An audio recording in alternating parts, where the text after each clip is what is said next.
Hi hello ಹೇಗಿದ್ದೀರಾ? ಎಲ್ಲರೂ ಚೆನ್ನಾಗಿದ್ದೀರಾ ಅಂದ್ಕೊಂಡಿದ್ದೀನಿ. ನಾನು ಚೆನ್ನಾಗಿದ್ದೀನಿ. ಇದು ಸಂಡೇ ವ್ಲಾಗು. ಸಂಡೇ ನೋಡಿ ಎಷ್ಟು ಕತ್ತಲಿದೆ ನೋಡಿ. ಗಂಟೆ ಇವಾಗ 9 ಗಂಟೆ ಆಗ್ತಾಯಿದೆ ನೋಡಿ. ಒಂದು ಸ್ವಲ್ಪನೂ ಬೆಳಕಿಲ್ಲ, ಫುಲ್ಲು ಮೋಡ. ನಿನ್ನೆ ನೈಟಿಂದ ಒಂದು ಸೂರ್ಯನ ಬೆಳಕು ಬರೋದೇ ಒಂದು 4-5 ದಿವಸ ಆಯ್ತೇನೋ. ಇವತ್ತು ನೋಡಿ, ನಿನ್ನೆ ಸ್ಯಾಟರ್ಡೇ ರಾತ್ರಿಯೇ ಶುರುವಾಗಿದೆ ಮಳೆ. ಇವಾಗಲೂ ಬರ್ತಾ ಇದೆ ನೋಡಿ. ಇವಾಗ ಬೆಳಿಗ್ಗೆ ನೋಡಿ ಹೂವೆಲ್ಲ ಫುಲ್ಲು ಕೆಳಗಡೆ ಬಂದುಬಿಟ್ಟಿದೆ. ಫುಲ್ಲು ನೀರೆಲ್ಲ ತುಂಬ್ಕೊಂಡ್ಬಿಟ್ಟು ನೋಡಿ, ತುಂಬ ಹೂವಾಗಿದೆ. ಅದು ನೀರಿನ ಭಾರಕ್ಕೇನೋ ಎಲ್ಲ ಕೆಳಗಡೆ ಆಗಿಬಿಟ್ಟಿದೆ ನೋಡಿ. ಎಷ್ಟು ಮಳೆ ಬರ್ತಾ ಇದೆ ನೋಡಿ, ತುಂಬ ಮಳೆ. ಅದ್ರ ಜೊತೆಗೆ ಗಾಳಿ ಬೇರೆ, ಬಿಸಿಲೇ ಎಲ್ಲ. ತುಂಬ ಚಳಿ ಅಂದರೆ ಅಷ್ಟು ನೆಲಕ್ಕೆ ಕಾಲಿಡೋಕ್ಕಾಗಲ್ಲ, ಅಷ್ಟೊಂದು ಚಳಿ ಇದೆ. ವೆದರ್ ಇದು ಸೈಕ್ಲೋನ್ ಇದೆ ಅಲ್ವಾ, ಅದರ ಎಫೆಕ್ಟಿಂದನೇ ಈ ಥರ. ಇವಾಗ ನೋಡಿ, ಒಂದು ಗ್ಲಾಸ್ ಬಿಸಿನೀರು ತೊಗೊಂಡಿದ್ದೀನಿ. ಅದಕ್ಕೆ ಒಂದು 2 ಸ್ಪೂನಷ್ಟು ನಾನೇ ಮನೆಯಲ್ಲಿ ಮಾಡಿರೋ ಅಂಥ ಹೆಲ್ತಿ ಇಮ್ಯುನಿಟಿ ಬೂಸ್ಟ್ ಮಾಡೋ ಅಂಥ ಜ್ಯೂಸ್ ಇದು. ತುಂಬ ಚೆನ್ನಾಗಿರುತ್ತೆ. ಇದನ್ನು ಒಂದು ಬಿಸಿನೀರಿಗೆ ಹಾಕೊಂಡು 2 ಸ್ಪೂನ್ ಹಾಕ್ಕೊಂಡು ಕಲಿಸ್ಕೊಂಡು ಖಾಲಿ ಹೊಟ್ಟೆಗೆ ಕುಡಿದ್ರೆ ಆಯಿತು. ತುಂಬ ಚೆನ್ನಾಗಿರುತ್ತೆ. ಆದರೆ ಅದೇನು ಸ್ವೀಟ್ ಇರಲ್ಲ, ಟೇಸ್ಟು ಇರಲ್ಲ, ಏನಿರಲ್ಲ. ಅದೇ ತುಂಬ ಚೆನ್ನಾಗಿರುತ್ತೆ, ಹೆಲ್ದಿ.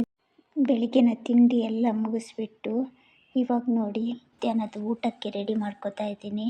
ಇವಾಗ ನೋಡಿ, ಚಳಿ ಅಲ್ವಾ, ಹೊರಗಡೆ ಎಲ್ಲ ಹೋಗೋಕ್ಕಾಗಲ್ಲ ಜಾಸ್ತಿ. ಅದಕ್ಕೋಸ್ಕರ ಗಂಜಿ ಮಾಡಿಬಿಟ್ಟು, ಇದು ಅಲಸಂದೆನ ತೊಗೊಂಬಂದಿದ್ದೆ, ಅದನ್ನು ಸುಕ್ಕ ಥರ ಮಾಡಿಬಿಟ್ಟು ಗಂಜಿ ಮಾಡಿಬಿಟ್ಟು ಊಟ ಮಾಡೋಣ ಅಂತ ರೆಡಿ ಮಾಡ್ಕೊತಾ ಇದ್ದೀನಿ. ಅದಕ್ಕೆ ನಾನಿವಾಗ ಒಂದು ಬಾಣಲೆಗೆ ಒಗ್ಗರಣೆ ಕೊಟ್ಬಿಟ್ಟು ಸ್ವಲ್ಪ ಹಿಂಗೆ ಹಾಕ್ಕೊಂಬಿಟ್ಟು ಇವಾಗ ಬೆಳ್ಳುಳ್ಳಿ ಹಾಕ್ಕೊಂಡು ಮತ್ತು ಈರುಳ್ಳಿ ಹಾಕ್ಕೊಂಡು ಚೆನ್ನಾಗಿ ಫ್ರೈ ಮಾಡ್ಕೊಂಡು ಸಿಂಪಲಾಗಿ ಮಾಡ್ಕೊತಾ ಇದ್ದೀನಿ. ಇದೇನು ಮಾಡೋಂಥದ್ದು, ಇದೇನು ಕಷ್ಟದ್ದಲ್ಲ, ಸುಮ್ಮನೆ ಈಸಿಯಾಗಿ ಮಾಡ್ಕೋಬೋದು. ಅಲ್ಲೇ ಚಳಿ ಬೇರೆ ಇದೆ, ಎಲ್ಲೂ ಏನೂ ಮಾಡೋಕ್ಕಾಗ್ತಾಯಿಲ್ಲ, ಅಷ್ಟೊಂದು ಚಳಿ ಇದೆ. ಟ್ಯಾಪಿಂದ ನೀರಿಗೆ ಕೈ ಹಾಕೋಕ್ಕೂ ಆಗ್ತಾಯಿಲ್ಲ, ಪಾತ್ರೆ ತೊಳೆಯೋಕ್ಕೂ ಆಗ್ತಾಯಿಲ್ಲ, ಅಷ್ಟೊಂದು ಚಳಿ ಇದೆ. ಇವಾಗ ನೋಡಿ, ಇದನ್ನೆಲ್ಲ ಚೆನ್ನಾಗಿ ಫ್ರೈ ಮಾಡ್ಕೊಳ್ಳೋಣ. ಆಯ್ತು ಗೊತ್ತಾ, ಒಂದು 4 ದಿವಸ ಜಾಸ್ತಿನೇ ಆಯಿತು, ಬಿಸಿಲೇ ಇಲ್ಲ. ಸೂರ್ಯನ ನೋಡಲೇ ಇಲ್ಲ, ಆ ಥರ ಇದೆ. ತುಂಬ ಕಷ್ಟ ಆಗುತ್ತೆ ಈ ಥರ ಆದರೆ ನೋಡಿ. ಇವಾಗ ನೋಡಿ, ಕರೆಂಟ್ ಬೇರೆ ಇರಲಿಲ್ಲ ನಮಗೆ. ಅದಕ್ಕೆ ಮೊಬೈಲ್ ಟಾರ್ಚ್ ಆನ್ ಮಾಡಿಬಿಟ್ಟು ಇವಾಗ ಇದು ಮಾಡ್ತೆ. ಇವಾಗ ಒಂದು ಸ್ವಲ್ಪ ಪುಡಿ ಹಾಕ್ಕೊಂಡು ಇವಾಗ ನೋಡಿ, ಇದು ಬೆಂದಿದೆ ನೋಡಿ. ಉಪ್ಪನ್ನು ಹಾಕ್ಕೊಂಡಿದ್ದೀನಿ ನಾನು ರುಚಿಗೆ ತಕ್ಕಷ್ಟು. ಇವಾಗ ಇದು ಬೆಂದಿದೆ. ಇವಾಗ ನಾನು ಇದಕ್ಕೆ ಮಸಾಲೆ ಪೌಡ್ರ್ ಹಾಕ್ಕೊಂಡು ಒಂದು 2 ಸ್ಪೂನ್ ಹಾಕ್ಕೋತಾ ಇದ್ದೀನಿ. ನಿಮಗೆ ಜಾಸ್ತಿ ಬೇಕಂದರೆ ನೀವು ಜಾಸ್ತಿನೂ ಹಾಕ್ಕೊಡಿ. ನಾನು ಇಷ್ಟೇ ಹಾಕ್ಕೋತಾ ಇದ್ದೀನಿ, ಸಾಕು. ಒಂದು ಗಂಜಿ ಮಾಡಿರೋದಲ್ವ, ಗಂಜಿ ಜೊತೆ ಒಂದು ಹಪ್ಪಳ, ಉಪ್ಪಿನಕಾಯಿ ಇದ್ದರೆ ತುಂಬ, ಈ ಚಳಿಗೆ ತುಂಬ ಚೆನ್ನಾಗಿರುತ್ತೆ. ಈ ಥರ ಮಳೆಗಾಲ ಥರ ಆಗಿಬಿಟ್ಟಿದೆ. ಈ ಚಳಿಗೆ ಇಷ್ಟೊಂದು ಮಳೆ ಚಳಿ ಎಲ್ಲ ಇದ್ದರೆ ತುಂಬ ಕಷ್ಟ. ಮೊದಲೇ ಚಳಿ ಅಲ್ವಾ, ಇವಾಗ ನೋಡಿ, ಇದಕ್ಕೊಂದ್ಸಕ್ಕೆ ಈ ಥರನೇ ತಿನ್ಕೋಬೋದು. ನಾನಾದರೂ ಒಂದು ಸ್ವಲ್ಪ ಕೊಬ್ಬರಿ ತುರಿನ ಹಾಕ್ಕೋತಾ ಇದ್ದೀನಿ. ಒಂದು 2 ಸ್ಪೂನಷ್ಟು ಹಾಕ್ಕೊಂಡಿದ್ದೀನಿ. ಚೆನ್ನಾಗಿ ಕಲಿಸ್ಕೊಂಬಿಟ್ಟು ಈ ಥರ ಚೆನ್ನಾಗಿ ಕಲಿಸ್ಕೊಳ್ಳಿ.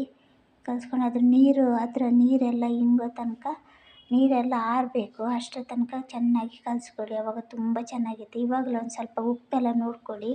ಇವಾಗ ತೆಂಗಿನ ತುರಿ ಹಾಕಿರ್ತೀವಲ್ವ, ಉಪ್ಪು ಒಂದು ಸ್ವಲ್ಪ ಇದೆಯಾ ನೋಡಿಕೊಂಡು, ಒಂದು ಸ್ವಲ್ಪ ಕಮ್ಮಿ ಇತ್ತು, ನಾನು ಹಾಕ್ಕೊಂಡಿದ್ದೀನಿ. ಅದಕ್ಕೋಸ್ಕರ ಇವಾಗ ನೋಡಿ, ಇದೆಲ್ಲ ರೆಡಿ ಆಯಿತು.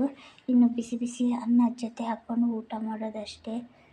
ಒಂದು ಸ್ವಲ್ಪ ತೆಂಗಿನಕಾಯಿ ಎಲ್ಲ ಮಸಾಲೆ ಎಲ್ಲ ಎಳೀಲಿ ಅಂತ ಒಂದು 5 ನಿಮಿಷ ಬೇಯಿಸ್ಕೊತಾ ಇದ್ದೀನಿ. ಇವಾಗ ನೋಡಿ, ಎಲ್ಲ ರೆಡಿ ಆಯಿತು. ಇದು ರೆಡ್ ರೈಸ್ ಇದ್ದು ಗಂಜಿ ಮಾಡಿರೋದು ನಾನು. ಇವಾಗ ನೋಡಿ, ಪಲ್ಯ ಇದೆ ಮತ್ತು ಇದು ಹಪ್ಪಳ ಮಾಡಿಕೊಂಡು ಊಟ ಮಾಡೋದು. ಇಷ್ಟ ಆದರೆ